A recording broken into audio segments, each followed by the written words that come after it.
ओम नमः परमहंसास्वादितचरणकमलचिन्मकरन्दाय भक्तजनमानसनिवासाय श्रीरामचन्द्राय यत्र यत्र रघुनाथकीर्तनं तत्र तत्र कृतमस्तकाञ्जलिं बाष्पवारि परिपूर्णलोचनं मारुतिं नमत राक्षसान्तकम् सीतानाथसमारम्भां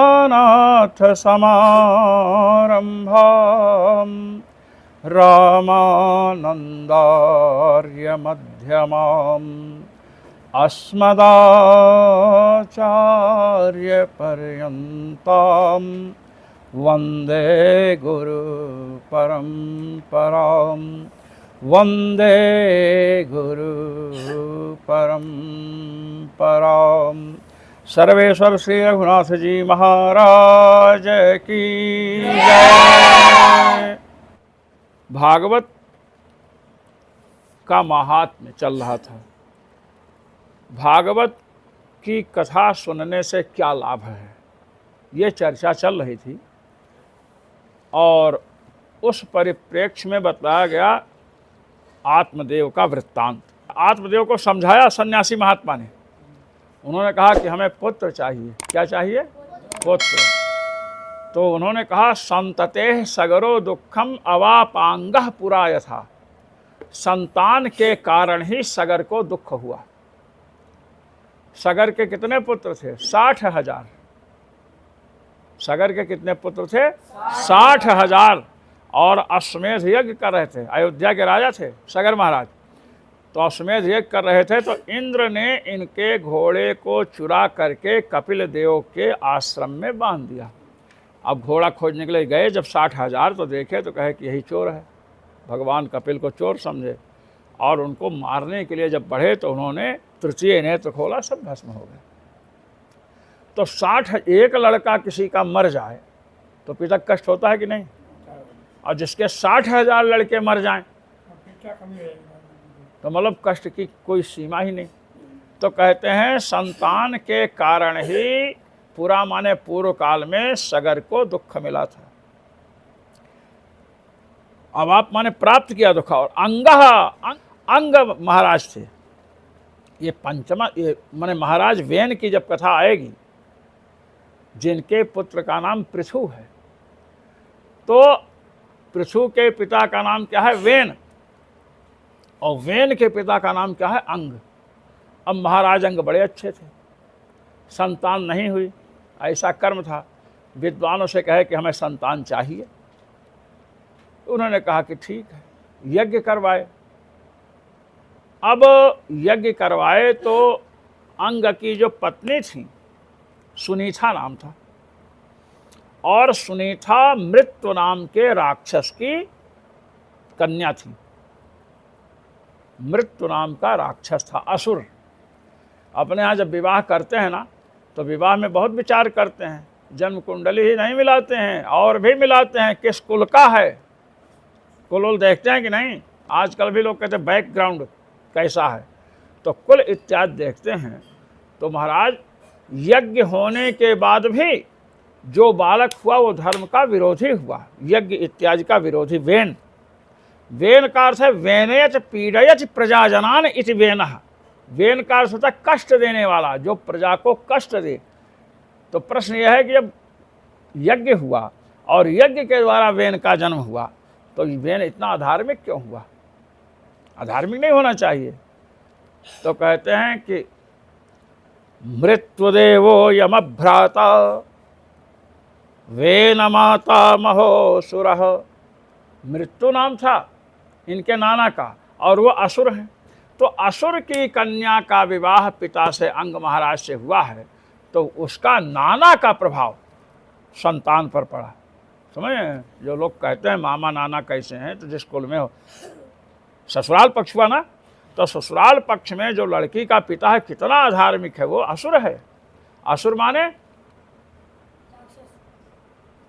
असुर का अर्थ है सुर विरोधी। राक्षस तो विभीषण जी भी हैं। राक्षस तो विभीषण जी भी हैं, देवताओं के विरोधी। विभीषणस्तु धर्मात्मा न तो राक्षस चेष्टा। विभीषण जी धर्मात्मा हैं, राक्षस की चेष्टा उनकी नहीं है। तो असुर का अर्थ होता है सुर का विरोधी, और असुर का एक अर्थ है, असुर कहते हैं प्राण को, असून प्राणान रांति गृहणंति इति असुराः, जो प्राण को ले ले उन्हें भी असुर कहते हैं। असुर क्या हैं? प्राण को ले लेते हैं। असुर जब वाल्मीकि रामायण में आया, वाल्मीकि रामायण में आया कि भगवान ने प्रतिज्ञा किया मारने की, बधाय आसुर रक्षसाम, भगवान की प्रतिज्ञा क्या? बधाए, वध की प्रतिज्ञा है, किसके लिए? असुर और राक्षसों के लिए भगवान राम ने प्रतिज्ञा किया मुनियों को देख करके। तो कहे विभीषण जी को नहीं मारा, विभीषण भी तो राक्षस है। जब आपने प्रतिज्ञा कर लिया, भीम ने प्रतिज्ञा किया कि मैं धृतराष्ट्र के, दुर्योधन के जितने भाई हैं सबको मारूंगा, तो विकर्ण जब मिलने गया तो उसको अपने पक्ष में नहीं रखा कि हम प्रतिज्ञा कर रहे हैं, तुम्हें मारना है, तुम हमारे पक्ष में होकर मारेंगे किसे? तुम उसी पक्ष से लड़ो। तो ये प्रश्न हुआ कि जब भगवान ने राक्षसों के वध की प्रतिज्ञा की है, निश्चरहीन करो महि भुज उठाए पन कीन, निश्चरहीन करूँगा, तो निश्चर राक्षस तो ये भी हैं विभीषण जी, इनका वध क्यों नहीं किया?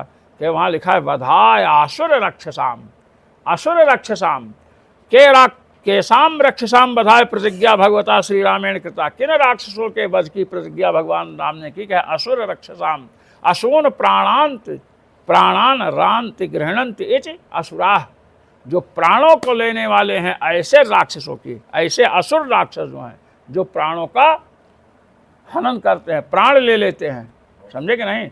ऐसे राक्षसों के वध की प्रतिज्ञा है। विभीषण जी किसी के प्राण लेते नहीं। ये अब यहाँ पर है अंगः, अंग पिता का नाम है, वेन के पिता का नाम है, करवाए यज्ञ, और उससे यज्ञ के प्रसाद से वेन का जन्म हुआ। तो वेन क्यों अधार्मिक हुआ? क्योंकि वेन के मातामह जो हैं, जो नाना हैं, ये असुर हैं, तो असुर की कन्या माँ है, इसलिए उसका प्रभाव पड़ा जा करके।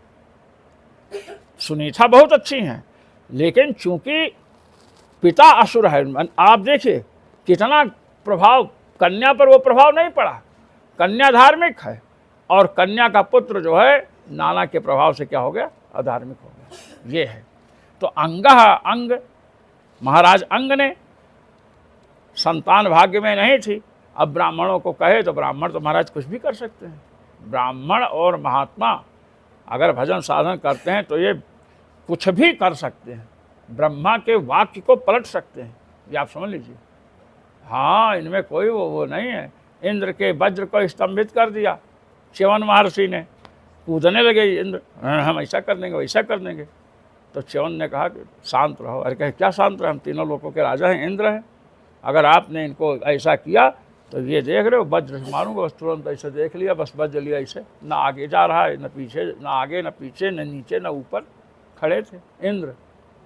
ऋषियों ने कहा कहो इंद्र क्या है? अरे कहे हमको क्या पता है बाबा इतना प्रभावशाली है, कि महाराज नीचे करो, कहे सौगंध कहो कि इनका अहित नहीं करेंगे। ये तो ब्राह्मण या साधक जो भी है उसकी साधना में शक्ति होती है, समझेंगे। वाणी महामंत्र बन जाती सिद्ध योगी की, वाणी ही महामंत्र बन जाती। इसीलिए कहा गया है कि कोई मुहूर्त न मिल रहा हो और ब्राह्मण कह दें और गुरु कह दें कि करो, तो निश्चिंत होकर करिए, कोई विघ्न बाधा नहीं होगी। ये तो महाराज अंग को कष्ट मिला संतान के द्वारा, वेन जैसी संतान के द्वारा। अब यहाँ पर चल रहा है तो उन्होंने एक फल दिया। क्या दिया? फल। तस्याग्रहम समालोक्य फल में एकम सदत्तवान, आत्मदेव के आग्रह को, नहीं हमको तो पुत्र चाहिए ही, तो एक फल दिया। अब क्या फल दिया ये नहीं लिखा है, फल क्या है ये नहीं लिखा। फलों का राजा कौन है? आम। आम दिया, ये टीकाकार कहते हैं, टीकाकार ने लिखा आम्रम, आम्र फल दिया। अब इदम भक्षय पत्न्या त्वं ततः पुत्रो भविष्यति, पत्नी को ये खिला देना आम का फल, तो पुत्र, ततः माने इसके खाने के बाद पुत्र होगा। तो कहे कि महाराज पुत्र धार्मिक होगा? तो जब तुम्हारी पत्नी ही धार्मिक नहीं है, सूराचा गृह कृत्येषु कृपणा कलह प्रिय, घर का काम करने में बहुत कुशल है। और गृह कृत्य में क्या है? कुशल है, गृह कृत्य में कुशल है। और क्रूर बड़ी कठोर है। तो अब ऐसी माँ होगी तो बच्चा तो उसी के गर्भ से आएगा, उसी के रज से बालक के शरीर का निर्माण होगा। तो कहे नहीं महाराज, कोई उपाय आप करिए कि हमारी जो पत्नी है ना, उसका संस्कार बालक पर न पड़े। ये प्रश्न किया। कहे तो इसके लिए पत्नी को तपस्या करनी पड़ेगी। पत्नी जो है संतान अच्छी हो, मतलब उसका प्रभाव न पड़े। माँ का भी प्रभाव बच्चे पर पड़ता है, माँ के पिता का भी प्रभाव बच्चे पर पड़ता है, और पति का प्रभाव जिसका बच्चा है उसका भी पड़ता है। तो अब ये प्रभाव कैसे रोका जा सकता है? तो केवल एक ही है, व्रत और साधना, और दूसरा कोई उपाय नहीं। तो कहते हैं सत्यम, सत्य बोलना पड़ेगा, वर्ष पर्यंत सत्यवादिनी हो। शौचम, शारीरिक शौच, शारीरिक शौच, शारीरिक शौच मतलब जैसे स्नान करने गए, मैं गया ये रामचंद्र मुंड के यहाँ भागवत करने गया था। तो महाराज हवन जब कराना था तो जाटों ने कहा कि हम भी हवन में बैठेंगे। हमने कहा उपनयन नहीं बैठा सकते हैं। कि महाराज कुछ भी करना पड़े बैठे। हमने कहा गायत्री रोज जपोगे, हम जनेऊ आपको पहनाएंगे। कि हम क्षत्रिय महाराज। हमने कहा ठीक है। यज्ञोपवीत पहना करके हमने कहा सौगंध खिलाया कि गायत्री जपाएंगे। और उसके बाद जब हवन में बैठाए और अवित्रा पवित्र होने के बाद एक भी हवन का मंत्र हमको उठ नहीं रहा था। जिससे मैं प्रतिदिन आहुति डालता था, एक भी मंत्र उठना मैंने नहीं उठा। तो मैंने कहा एक कारण क्या है? फिर दिग्बंधन उन्नन किया। हमने कहा कोई राक्षसी विघ्न हो। उसके बाद भी नहीं उठ रहा था। तब मेरे मन में आया कहीं ये सब अशुद्ध ना हो। हमने कहा तुम लोग अशुद्ध हो? कहे नहीं हम नहा के बैठे हैं। फिर मैंने उनको शुद्ध करना, पवित्रा करके और जल छिड़का। उसके बाद मंत्र जब उठने लगा तब आचमन करके हमने पूछा, हमने कहा ये बताओ तुम लोग नहाने गए थे तो नहाने के पहले कपड़ा रखाए थे वहाँ कि टट्टी करने के बाद हाथ पैर धो करके फिर कपड़ा लेकर नहाने गए? कि वही शौच किए, मंजन दतून वतून के, उसके बाद कपड़ा उठाए लेकर रखे और नहाए फिर पहन चल। हमने कहा बस यही गड़बड़ है। सूती वस्त्र आपने बिना स्नान किए छुआ तो आप हुए अशुद्ध, और आपके बैठने के बाद वो अशुद्धि हम पर प्रभाव डाली कि मंत्र का स्मरण नहीं हो रहा था, और जब आपको शुद्ध किया तो मंत्र का स्मरण हुआ। ये है प्रभाव, समझे कि नहीं? इसलिए शरीर तो ये बता रहे हैं शौच। शौच माने बाह्य शौच। बाह्य शौच क्या है? शारीरिक शुद्धि। शौच करने गए तो स्नान करना चाहिए। और दया, दया होनी चाहिए। दया जानती हो क्या? दया का मतलब भगवान की प्राप्ति के उपायों का वर्णन जहाँ पर हुआ है, समझे कि नहीं? अगस्त जी ने हनुमान जी महाराज से पूछा कि भगवत प्राप्ति का कारण क्या है। तो उन्होंने जो सबसे पहला साधन बताया है उसमें बताया सर्वभूत दया चैव सर्वत्र समदर्शनम, संपूर्ण प्राणियों पर दया की भावना। चींटी है, अब जूता पहन कर कुचल दिए, देख कर चलिए चींटी कहीं कुचल ना जाए, समझे? हाँ। मच्छर मारने पर नरक का विधान है। 28 प्रकार के नरकों की चर्चा में खटमल मारने का है। खटमल मारेंगे तो नरक जाना पड़ेगा। तो यहाँ बता रहे हैं कि दया होनी चाहिए, प्राणियों पर दया कीजिए। कोई गाय गड्ढे में फंस गई तो देखते हैं लोग तो हृदय में करुणा जागते उसको निकालते हैं कि नहीं, छोड़कर बढ़ते नहीं हैं। ये हमारे भारत की परंपरा है। देखेंगे परेशान है तो लोग साइकिल से वाहन से उतर कर कहेंगे भाई इसको निकालो। ये दया होनी चाहिए। और दान भी हो, समझे कि नहीं? कृपणा है ना, कंजूस है, कहे दान होना चाहिए। दान का मतलब क्या है? जैसे श्रमदान है, विद्यालय में श्रमदान होता है। भोजन दान है, ज्ञान का दान सबसे बड़ा दान है। ज्ञान जो गुरुजन ज्ञान देते हैं ना, वो सबसे बड़ा दान है भोजन। क्योंकि भोजन तो आप कहीं से प्राप्त कर सकते हो। भोजन जो है कहीं से मिल सकता है, रोटी सब्जी चावल दाल, समझे? लेकिन विद्या सब जगह नहीं मिलेगी। विद्या जो विद्वान है वही देगा। और विद्या प्राप्त करने में कितना परिश्रम करना पड़ता है ये आप लोगों को नहीं पता है, हम लोगों को पता है, समझे? हाँ। विद्या में बड़ा कष्ट होता है। हम लोग पढ़ने जाते रहे श्री बद्रीनाथ गुरु जी के पास, तो जो पैर पहुँचने का होता ना दरवाजे पर, उस पर भी बैठने को गुरु जी नहीं कहते थे। और वेश हमारा रहता था अंचला लगा, और पैंट सूट बूट वाला एक कुर्सी बैठ जाए। फिर मैं जाने बंद कर दिया। फिर गुरुजी बुलवाए, कहे आते नहीं हो। हमने कहा गुरुजी आपके यहाँ तो ऐसा है। अरे कहे कि तुम्हारे सामने कोई पशु आ करके मूतना शुरू कर दे, गोबर करना शुरू कर दे तो नाराज़ होते हो अधिक? हमने कहा नहीं, क्योंकि हम जानते हैं पशु है, कि वो कुर्सी पर सूट वूट पहनने वाले सब पशु हैं। वो पशु हमसे मिलने आते हैं और तुम तो हमारे सामने बैठते हो, उनके सामने बैठोगे? हमने कहा नहीं। कहे तो पढ़ो, समझे? ये एकत्र प्रतिष्ठा सर्वत्र अप्रतिष्ठा। एक जगह अगर प्रतिष्ठा मिली तो सर्वत्र आपको अप्रतिष्ठा मिलेगी। और एकत्र अप्रतिष्ठा सर्वत्र प्रतिष्ठा। एक जगह यदि आपको प्रतिष्ठा नहीं मिली, डांट डपट तिरस्कार मिला, तो संसार में सर्वत्र प्रतिष्ठा मिलेगी। हमारे गुरुजी कहते थे, श्री राम भलक पाठक गुरुजी, उनको कोट कोट नमन है, कहें कि हम पढ़ाते हैं, तुमको डांटेंगे, तुम गधे हो, तुम ये हो, तुम नहीं पढ़ते हो, तुम परिश्रम नहीं करते हो, और तुम तैयार करोगे तो तुम्हें सर्वत्र प्रतिष्ठा मिलेगी। जहाँ जाओगे वहीं विद्या की प्रतिष्ठा। और यदि हम देखें तुम तैयार नहीं कर रहे हो, हमने सोचा इनको कहेंगे, इनको दुख होगा, और तुमको प्रतिष्ठा यहाँ मिली तो सर्वत्र तुम्हारी मूर्खता के कारण तुमको अप्रतिष्ठा मिलेगी। गुरुजी हमारे बताते थे, इसलिए वो पढ़ाई लिखाई में कहीं कोई नहीं। तो ये बतला रहे हैं कि दान, जैसे विद्या दान है, श्रम दान है, कोई भी कॉपी का दान, पुस्तक का दान, ये जैसे छाछ बांट रहे हैं, जैसे यहाँ से छाछ मुफ्त में दे रहे हैं तो छाछ का दान है। आप पहुँचे, बच्चे पहुँचे, बांटना शुरू कर दिए, तो ये क्या हुआ? श्रमदान। समझ रहे हो ना? ये एक एक कर्म लिखा जाता है, और यही जाकर जब हमारे पतन का समय आता है तो यही हमारी रक्षा करता है। यही हमारी रक्षा करते हैं उस समय जो हमने सत्कर्म किया।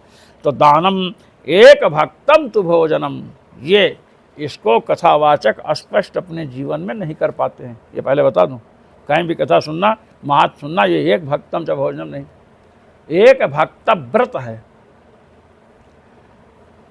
जैसे मैंने कितने बजे भोजन किया? 4:30 बजे। 4:30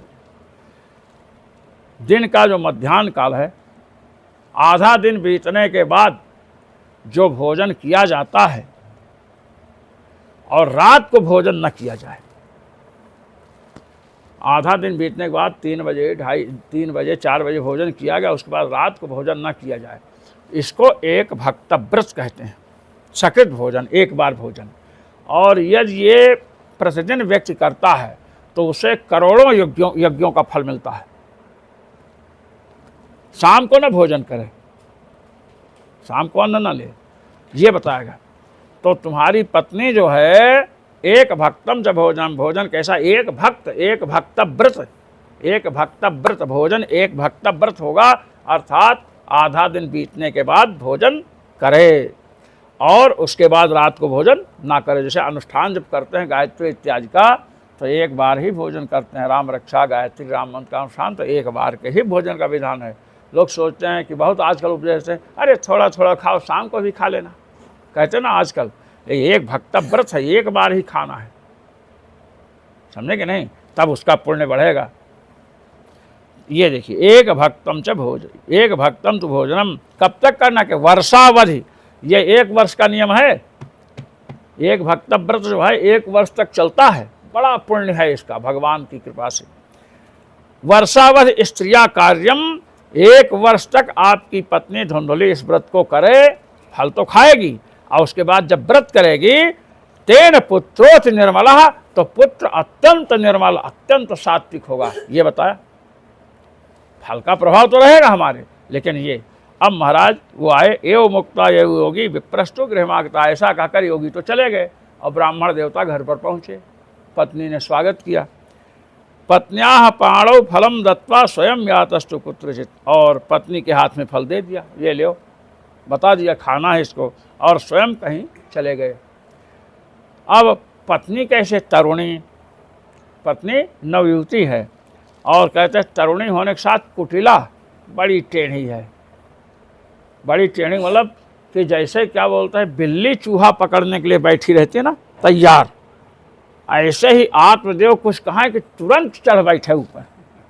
आत्मदेव कुछ बोलें, वो इसी फिराक में रहती थी कि जैसे ये कुछ कहा वैसे तुरंत इनके ऊपर हावी आक्रमण कर दो। ये कुटिला का तात्पर्य। कुटिल, कौटिल्य नाम सुने हैं? कौटिल्य चाणक्य को कहते हैं, कुटिल चलने का जिसका स्वभाव था। कुटिला तस्य तरुणे कुटिला तस्य सख्य ग्रेचा रुरोधा, अपनी सखी सहेली के आगे रोने लगी। अहो चिंता मोत्पन्ना फलम चाहम न भक्ते, कहे बड़ी चिंता हमको हो गई है, हम इस फल को नहीं खाएंगे। उसने सहेली ने, सखी ने पूछा क्या बात है? तो बताई कि देखो ये फल एक महात्मा ने दिया है, इसको हम खा लेंगे तो हमारा गर्भ, हमको गर्भ ठहर जाएगा। फल फल भक्षेण गर्भा से आते हैं। अब गर्भ से क्या होगा? गर्भेण उदर वृद्धता, गर्भ से पेट बढ़ेगा। कहे तो क्या बढ़े? कहे स्वल्प भक्षम, तब मैं भोजन कम कर पाऊंगी जब पेट बढ़ जाएगा। ये कह रहे हैं कि स्वल्प भक्षम ततो, पेट बढ़ जाने से भोजन कम हो जाएगा। जिसका पेट बढ़ा रहता है ना वो भोजन कम करता है, और जिसका पेट एकदम वो है वो भोजन अच्छे ढंग से करता, पचता भी उसको है। समझे ये? अच्छा, जब भोजन कम होगा, भोजन कम होने से क्या बात होगी? कहते ततो शक्ति है, तो सामर्थ्य में कमी आ जाएगी, शक्ति में कमी हो जाएगी। जब भोजन ही कम होगा तो शक्ति में कमी हो जाएगी। कहे फिर कहे गृह कार्यों का संभव, तो घर का काम कैसे होगा हमसे? कहे अच्छा, और दैवाद धाटी ब्रजेद ग्रामे, दैव योग से धाटी, धाटी कहते शत्रु आदि का आगमन जो है ये क्या है? धाटी है। दैव योग से शत्रु का आगमन, शत्रु का आगमन हो गया गांव में। डाकू, चोर डाकू आ गए तो पलायेत गर्भिणी कथम, तो गर्भवती स्त्री भागेगी कैसे? जब डाकू आएंगे, मारपीट शुरू होगी तो भागना पड़ेगा ना, तो मैं भागूं कैसे अगर मैं गर्भवती रहूंगी? देखो कैसी कल्पना कर रही है, दुष्ट है ना ये। और कहीं सुकवन निवसेद गर्भा, ये सुखदेव के समान 12 साल तक पेट में गर्भ ठहर गया। 12 साल, सुखदेव 12 साल है। तो तम कुक्षे कथम उत्सजे, तो उसे पेट से बाहर कैसे निकाला जाएगा? 12 साल का लड़का पेट से कैसे बाहर निकलेगा? तिर्यक चेदागतो गर्भा, तो उसने कहा कि ऐसा मत सोचो, सुखदेव ही तुम्हारे पेट में नहीं आएंगे, बालक रहेगा। कहे नहीं, संतान पैदा होने के समय बालक टेढ़ा हो गया, टेढ़ा मेढ़ा हो गया, सीधा नहीं रहा, तो कैसे निकलेगा? तिर्यक चेदागतो गर्भस तदा में मरणम भवतो, तो मैं मर जाऊंगी, ये कह रही है। प्रसूतो उदारुणम दुखम, पुत्र संतान उत्पन्न करने में दारुण भयंकर कष्ट होता है। सुकुमारी कसम से, मैं तो सुकुमारी हूं, कैसे सहन करूंगी? मंदायाम मैं सर्वस्वम ननांदा सम्मरे, तदा कहती है कि जब मैं काम नहीं कर पाऊंगी, काम जो है, जब भोजन पेट बढ़ जाएगा, भोजन कम होगा तो सामर्थ्य मेरी कम हो जाएगी, तो ननद को बुलाना पड़ेगा काम करने के लिए। ननद बुलाते हैं ना ननद को, ननद जानते हैं? ननद पति की जो बहन है वो पत्नी की ननद होती है, तो ननद को बुलाना पड़ेगा, और ननद आएगी, काम तो पूरा करेगी और सब कुछ लेकर के चंपत हो जाएगी ना। सर्वस्वम ननांदा सम्मरेता, सब कुछ ले लेगी, तो मैं तो कुछ काम कर नहीं पाऊंगी। और सत्य शौचादि नियमों दुराराध्या सदृश्यते, और सबसे बड़ी बात तो ये है कि सत्य बोलना, 1 साल तक सत्य बोलना हमारे लिए बड़ा कठिन है, असंभव है, क्योंकि झूठ बोल करके इसका जीवन चलता था।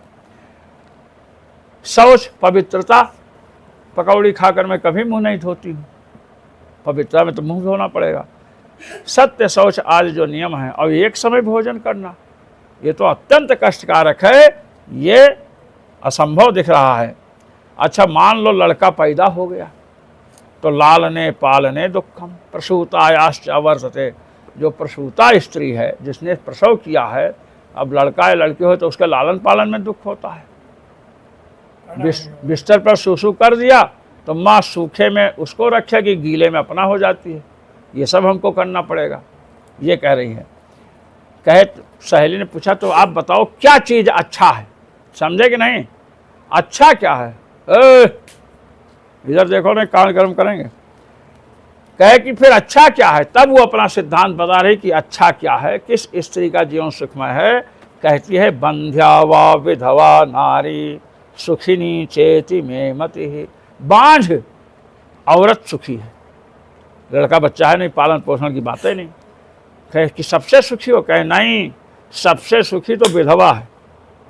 बांझ को पति का खटपट तो लगा रहता है ना, बांझ औरत जो है, बंध्या औरत, पति का तो ताना साना कर पड़ता है। विधवा हो गई, समझेगा नहीं, ना पति है और ना पुत्र पुत्री है, एकदम सुखी है, न पालन पोषण का दुख और न पति के सेवा का। ये बंध्या वा विधवा नारी सुखनी चेति में मति, ऐसा मेरा निश्चय है। अब बताओ ऐसी स्त्री होगी तो क्या होगा? विधवा तो होगी, पति को मार दे। एक बार एक पति मर रहा था, मरते समय उसने पत्नी से कहा कि सुनो, कहे क्या? कि अब मैं आपको आज सच्चाई, मरता जी सच्चाई सच ही बोलता है, तुम्हारी जो साड़ी थी ना वो मैंने काजल को दे दिया। कहे अच्छा? कहे तुम्हारा जो बटुआ था ना 51,000 रुपये था, उसको मैंने उसको दे दिया। कहे अच्छा? वो कहे कि तुम्हारे जो आभूषण थे वो मैंने उसको दे दिया। हमने सोचा मरते समय जो है सत्य बता दूं। कहीं हम भी, आप मरी रहे तो हम भी एक सत्य बता देती हैं। कहे क्या? कहे जहर तुमको हमने ही दिया है। जहर तुमको हमने ही दिया है। कौन कह रही है? पत्नी, कि जहर तुमको हमने ही दिया, हमें सब पता था कि तुम बहुत दुष्ट हो। ये तो ये बता रहे, देखिए, एवं कुतर्क योग, ये कुतर्क है, तर्क करना चाहिए लेकिन कुतर्क बहुत खराब होता है। एवं कुतर्क योगेन फलम नहीं भक्तो, फल नहीं खाई महाराज। पत्या पृष्ठम फलम भुक्तम, पति आए पूछे फल खा लिया तो कहती है भुक्तम चेत तैरितम, भुक्तम खा लिया, तया माने उसके द्वारा, ईर्तम माने कहा गया, ईर्तम माने कहा गया, कह दिया खा लिया। अब इसकी बहन आई इसके यहाँ, एकदा भगिनी तस्यास्तद्गृहे स्वेच्छया, स्वेच्छा से इसकी बहन आई मिलने, जो धुंधली है। तदग्रे कहे तम सर्वम चिंतेयम महती ही में। अब इसने अपनी बहन के आगे, छोटी बहन है वो, छोटी बहन है वो, आई तो उसके आगे जो है सब कुछ बोली और कही बड़ी भारी चिंता हमारे हृदय में है। तो उसने कहा क्या है? माने उसने पूछा कि दीदी तुम कमज़ोर होती जा रही हो, क्या कारण है? छोटी बहन ने पूछा कि दीदी तुम कमज़ोर हो रही, इसका कारण क्या है? तब ये कहती है, जो फल वल की बात बताई कि फल में नियम पालन करना, ऐसा करना वैसा करना, तो मैं इसीलिए दुर्बल हो रही हूँ चिंता से। दुर्बला तेरे दुखेन हेनुजे करवाण किम, हे अनुजे मन, हे छोटी बहन, इसी दुख से मैं कमज़ोर हो रही हूँ, दुर्बल हो रही हूँ, मैं क्या करूँ? साब्रवीन, वो बड़ी दुष्ट थी, उसने कहा सुनो, हम तुमसे छोटी हैं, अवस्था में हम तुमसे छोटी हैं, लेकिन बुद्धि में हम तुमसे बहुत आगे हैं। क्या कह रही है? साब्रवीन मम गर्भोसी तमदास्याम प्रसूतिता, मेरे गर्भ है, मेरे पेट में बच्चा है, प्रसूतिता, प्रसूति के बाद मैं तुम्हें दे दूंगी। अब देखिए 4 महीने तक पेट का बच्चा जो भी हो, अगर वो गिर जाए तो उसको गर्भस्राव कहते हैं। क्या कहते हैं? गर्भस्राव। और 4 महीने के बाद 5वें महीने में, 6ठे महीने में बच्चा नीचे गिर जाए तो उसे गर्भपात कहते हैं। और इसके बाद प्रसूति कहा जाता है। 6 महीने के बाद जो है बच्चा जो है, बच्चे का जन्म हो सकता है। 6 महीने के बाद बच्चे का जन्म हो, तो 6 महीने बाद 7वां महीना आया तो कहे 7 महीने के बाद मैं बच्चे को दे दूंगी। ये कहा तावत कालम सगर्भैव गुप्ता तिष्ठ गृहे सुखम, तब तक उसने कहा तब तक हम क्या करें? कहे तो गर्भवती जैसे रहो। तो पूछी कि गर्भवती जैसे कैसे रहेंगे? गर्भवती का तो पेट बढ़ा रहता है। तो उसने पेट बढ़ाने के लिए क्या किया? पेट में क्या बांधा? तकिया बांधा। अब आत्मयोग कैसे पति रहे होंगे? आप सोच लो कितने सीधे साधे कि आत्मयोग तकिया बांध कर रखती है आत्मयोग की, या तो हिम्मत नहीं पड़ रही पूछने की, या तो विश्वास है पत्नी पर, 2 ही बात हो सकती है। अब महाराज तब तक रही और उसने, छोटी बहन ने कहा कि देखो बच्चा तो मैं दे दूंगी, लेकिन मेरे पति को धन देना पड़ेगा। क्या देना पड़ेगा? धन। वित्तम तुम मत पतेर यच्छ, तुम मेरे पति को धन दोगी। साते दास्य बालकम, वही तुम्हें आकर के बालक पहुंचा देंगे। षणमास को मृतो बाला इति लोको वदसी, और लोग कहेंगे, प्रचार में कर दूंगी तो लोग कहेंगे कि 6 महीने का बालक मर गया। तम बालम पोषयिष्यामि नित्यम आगत्य ते गृहे। तो उसने कहा कि हमारे तो स्तन में दूध रहेगा नहीं, क्योंकि मैं तो गर्भवती नहीं, तो दूध कैसे पिलाया जाएगा। कही कि मेरा बच्चा जब मर जाएगा, प्रचार हो जाएगा, तो मैं आकर तुम्हारे यहाँ दूध भी पिलाऊंगी, तुम्हारे बालक का पोषण करूंगी। फल अर्पय धेन्मय तुम परीक्षार्थम तु सांप्रतम। तो कही अभी फल क्या करें, ये जो आम है, आम क्या करें। तो कही फल अर्पय धेन्मय तू, ये जो गाय है ना, इसको फल समर्पित कर दो, इसको खिला दो। परीक्षार्थम तु सांप्रतम, इस समय परीक्षा भी लेनी है बाबा की। जो बाबा ने फल दिया है, गाय खिलाओ, देखो कि गाय के पेट से बच्चा पैदा होता है क्या, गाय के पेट से बच्चा पैदा होता है कि नहीं। अब महाराज तत्तदाचरितम सर्वम तथैव, स्त्री स्वभाव तक है, स्त्री स्वभाव मूर्खतापूर्ण, और उसी के कारण उसने तथैव आचरितम, उसी प्रकार से किया जैसे छोटी बहन ने किया। कहा अथ कालेन सा नारी प्रसूता बालकम तदा, कुछ समय के बाद छोटी बहन ने बालक को जन्म दिया। प्रासूत बालकम पानीय जन को बालम रहस्य धुंधलीम ददौ, रहस्य माने एकांते, रहस्य का अर्थ क्या है, एकांत। एकांत में उस लड़के के पिता ने उस बालक को ला करके धुंधुली को दे दिया कि लो, आज से तकिया बांधना बंद। तथा तया चाकहितम भर्तृ प्रसूता सुखमर्व कहा। अब धुंधुली ने आत्मदेव से कहा, जब तकिया उकिया हटा दिया तो उसने कहा तकिया, उसने कहा पेट तुम्हारा, अरे कहे कि लड़का पैदा हो गया। ऐसे बुद्धू थे, सुखपूर्वक बालक पैदा हुआ। हम चिल्लाई उल्लाई नहीं, चिल्लाती हैं औरतें। तो महाराज लोकस्य सुखमुत्पन्नम आत्मदेव प्रचोदयात्, पूरे इलाके में, पूरे क्षेत्र में सब बड़े सुखी हुए कि आत्मदेव के संतान उत्पन्न, प्रजा माने संतान। ददौ दानम द्विजातिभ्यो जात कर्म विधाय चा। अब इन्होंने ब्राह्मणों को दान किया। जब पुत्र पैदा हो गया तो पुत्र पैदा होने के बाद क्या किया, दान। अब बताओ सूतक लगा है, दान कैसे होगा। सूतक जब लगता है ना, तो सूतक में दान वान नहीं होता है। अब बालक पैदा हुआ तो सूतक तो लगा, बच्चा पैदा होगा सूतक लगता है, जन्ना शौच, जन्ना शौच लगेगा। और ये कह रहे ददौ दानम द्विजातिभ्य, ब्राह्मणों को दान किया। तो कैसे, तो सुनो, सूतक कब लगता है, बालक पैदा होने से सूतक नहीं लगता है। कब तक, यावन नालम न छिद्यते, जब तक नाल नहीं काटी जाती है तब तक सूतक नहीं लगता है। हाँ, ये धर्मशास्त्र है, इदम धर्मशास्त्रम। तो ददौ दान जात कर्म विधाय चा, जात कर्म किया। और गीत वादित्र घोषो भूत, गाना बजाना सब बड़े अच्छे स्वर से हुआ। तद्वारे मंगलम, बहु उनके द्वार पर, दरवाजे पर बहुत अधिक मंगल हुआ। भर्तुरग्रे अब्रवीद वाक्यम स्तन्यम नास्ति कुचे मम। अब वो बोली अपने पति से, क्या कही, स्तन्यम नास्ति कुचे मम, कुछ कहते स्तन को, ये मेरे कुछ में क्या है, स्तन्य माने दूध नहीं है।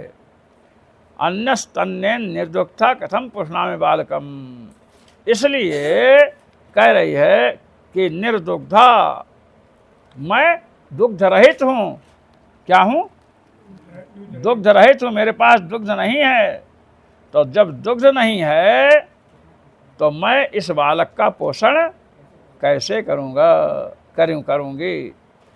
अन्य स्तन्येन माने अन्य स्त्री के दुग्ध से बालक को मैं कैसे पालन पोषण करूँ, दूसरे की स्त्री के, उससे मैं कैसे करूँ। तो आप जब ने कहा, अब जब तुम्हारे दूध नहीं तो दूसरे स्त्री से दूसरे स्त्री का दूध पिलाओ। तो कहीं दूध पिलाने के लिए घर में बुलाएंगे, उठा करके कुछ रुपया पैसा ले जाएगी। तब आप जब ने कहा, तो इसका फिर अब दूसरा समाधान क्या है, ले जाने दो। कहे नहीं, मेरी छोटी बहन बड़ी सज्जना है, मेरी छोटी बहन बड़ी सुशीला है, बड़ी योग्य है, बड़ी ईमानदार है, उसका बच्चा मर गया, उसको लाइए, वो उसके दूध है, वो पिला देगी। आप जो कहा, अरे बहुत अच्छी बात, जो ही बता रहे हैं। मत स्वसाया प्रसूताया मृतो बालस्तु वर्तते, मेरी बहन का बालक जो है मर गया है। ताम आकार गृह रक्ष, ताम माने उसको, आकार माने बुलाकर, गृह रक्ष घर में रखो।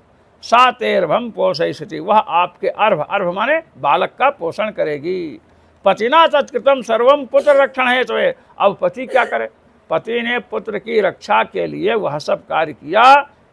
अब जो लड़का हुआ है, इसको लड़का जो मिला है छोटी बहन का, उसका नाम ये रख रही है। अब नियम ये है एकादशे अन्य पिता नाम कुर्यात्, 11वें दिन पिता स्वयं नामकरण संस्कार करे। माता का विधान नहीं है, पिता करे। और नामकरण संस्कार 100 दिन के अंदर हो जाना चाहिए, और नाम भी छोटा हो। और रावण कुंभकर्ण मेघनाद नाम नहीं होना चाहिए, भगवान के नाम पर नाम होना चाहिए। तो ये बता रहे हैं कि पुत्र से धुंधकारी थी नाम मात्रा प्रतिष्ठितम। नाम किसने रखा? पिता ने नहीं रखा। किसने रखा? माता ने। अपना नाम धुंधुली है तो अपने धुंधुली का धुंध उसमें जोड़ दिया, धुंधकारी नाम रख दिया। समझे कि नहीं? धुंधकारी। त्रिमासे अब 3 महीना बीत गया। कितने महीने बीते? 3 त्रिमासे निर्गते छात्र साधेनु सुसुवेरकम। जिस गाय को फल खिलाए थे उसने भी बच्चा पैदा किया। सर्वांग सुंदरम दिव्यम निर्मलम कनक प्रभम। कैसा सर्वांग सुंदर है महाराज, एकदम एक एक अंग सुंदर है, दिव्य है, निर्मल, कोई मल नहीं है उसमें। कनक प्रभम, स्वर्ण के समान प्रभा है। माने स्वर्णाभ गौर 2 प्रकार का होता है, एक तो कर्पूर गौरम भगवान शिव हैं कपूर, और एक होता है स्वर्णाभ, स्वर्ण के समान गौरवर्ण। माने गोरेपन के साथ पीटिमा रहेगी, पीला रंग थोड़ा पीटिमा रहेगी, और इसमें कर्पूर गौर में पीटिमा उतना नहीं रहती, केवल बर्फ जैसे स्वरूप रहेगा। समझे? कनकाभम गौर वर्ण है बछड़े का, और पीटिमा पीलापन, जिसे गाय का घी होता है ना, पीटिमा लिए हुए वैसे। दृष्टा प्रसन्नो विप्रस्तु संस्कारान स्वयं आदते। उसको देखकर विप्र प्रसन्न हुए। वो जो लड़का धुंधकारी है उसको देखकर नहीं प्रसन्न हुए, इसको देख करके प्रसन्न हुए। और संस्कारान स्वयं संस्कार किया। पहला जात कर्म संस्कार, और उसके बाद दूसरा संस्कार का नामकरण संस्कार किया। मत्वाश्चर्यम जहाँ सर्वे दीक्षार्थम समागता। अब ये आश्चर्य सुन करके जितने लोग थे, इसको आश्चर्य मानकर, मत्वा माने मानकर, सर्वे जितने लोग आसपास के थे, दीक्षार्थम है द्रष्टुम इच्छार्थम, देखने की इच्छा से समागता, सब लोग आए भेंट वोट लेकर के। और कहते भाग्योदयो धुना जाता आत्मदेव से पश्यता। अरे भाई देखो, आत्मदेव का सौभाग्य। पहले जो फल लाते थे वो सूख जाता था, जिस वृक्ष को लगाते थे वो भी सूख जाता था। ये श्री से आज देखो कि पत्नी ने भी बालक को जन्म दिया, और पत्नी को छोड़ो गाय तक अब मनुष्य पैदा करने लगे। इनका भाग्य तो देखिए। धेन्वा बालः प्रसूतस्तु देवरूपी कौतुकम। सब कहते हैं कि गाय के द्वारा बालक पैदा किया गया, और देवरूपी, इतना सुंदर है, साक्षात देवता लग रहा है। ये बड़ा आश्चर्य है। ना ज्ञातम तद रहस्यम तु केनापि विधियोक्ता। कहते भगवान के विधान के कारण उस रहस्य को कोई नहीं समझा कि फल के द्वारा पैदा हुआ है। गोकर्णम चा सुतम दृष्टवा गोकर्णम नाम चा क्रोध। अब जो गाय के बच्चा पैदा हुआ है ना, उसके कान गाय जैसे हैं। समझे कि नहीं? और अंग तो मनुष्य का है, कान कैसे हैं? गाय जैसे। तो गाय के समान कान है, इसे गोह इव कर्णम यस्य सह गोकर्ण। गाय के समान कान है, इसलिए इनका नाम क्या रखा? गोकर्ण। अब महाराज कियत कालयन तौ जातौ तरुणौ तनया उभौ। अब कुछ समय बीता तो अब जवान हो गए दोनों। गोकर्ण, अब कहे थे दोनों का स्वभाव क्या है? कहे गोकर्ण पंडितो ज्ञानी धुंधकारी महाखला। गोकर्ण तो पंडित है, ज्ञानी है, और कहे धुंधकारी कहे महाखलहा। खल और महाखल। खल माने दुष्ट। खल को जानते हैं? खल का स्वभाव अब बताते हैं। खल माने दुष्ट नहीं होता है, खल का अर्थ केवल दुष्ट नहीं होता है, ऐसा दुष्ट। खलो मृगयते दोषान गुणयुक्ते सुवस्तुषु। जो गुणयुक्त वस्तु